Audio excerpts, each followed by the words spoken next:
North Carolina Senator Thom Tillis is joining us right now. Senator, thank you for joining us on this historic week. Tell us, so it looks like the witnesses, the vote on the witnesses or not, will happen into next week. What are your thoughts on whether this is going to proceed forward? And tell us who you think has done well so far.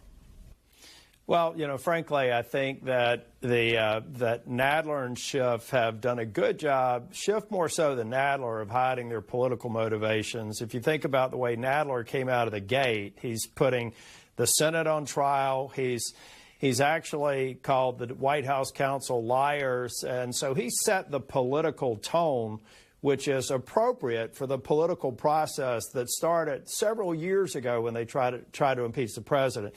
On the witnesses, the evidence that they said that they used and sent over to the Senate was compelling and overwhelming. We'll have that discussion about witnesses, but their task is to demonstrate why, if it's so compelling, if it's so overwhelming, why do we need to do anything other than hear the arguments and move on? So we'll see that question next week. Whether or not the Senate will even agree to hearing additional witnesses is the first motion that we'll take up. Senator, earlier in the week, the president was at Davos in Davos, Switzerland, and he said he would actually like to testify. Do you think we'll see a president testifying in front of the Senate panel, Senate hearing?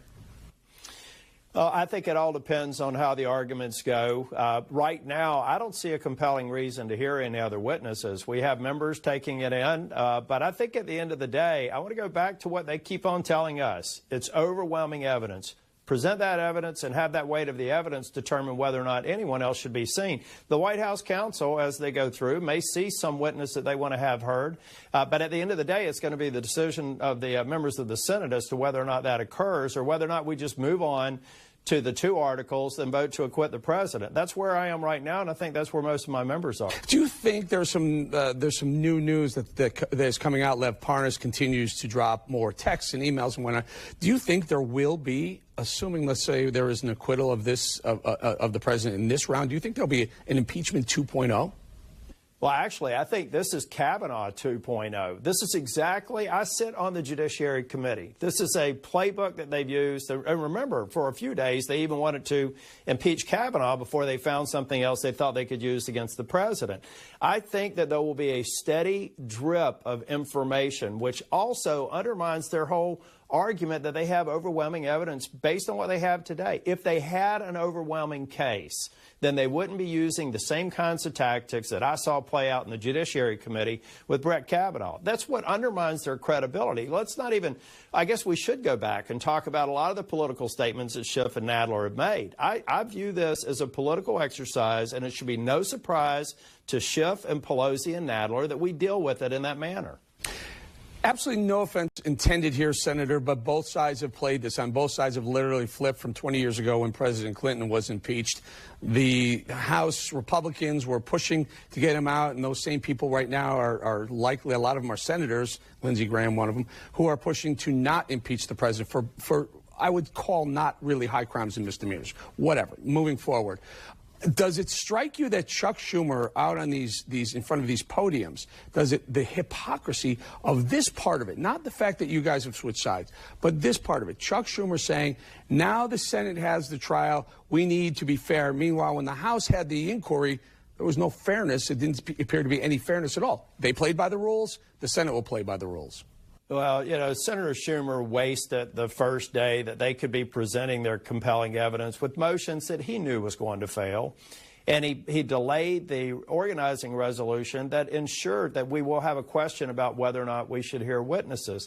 Senator Schumer, and incidentally, the votes on the opening day were supposed to be directed, as I understand that Senator Schumer even mentioned, towards candidates who are up in 2020.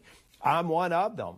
I think he thought it was a difficult vote for me to say, no, we're not going to call witnesses before you presented your opening arguments. And so he's continued. The Democrats have actually made a mistake from the very beginning. They didn't go through the formal process for an impeachment inquiry to begin with. That's one of the reasons why they got into trouble in the discovery phase, probably because they had no valid claim. Every step of the way, all they are doing is alienating people in North Carolina, and the people of the United States are saying, what on earth are you doing?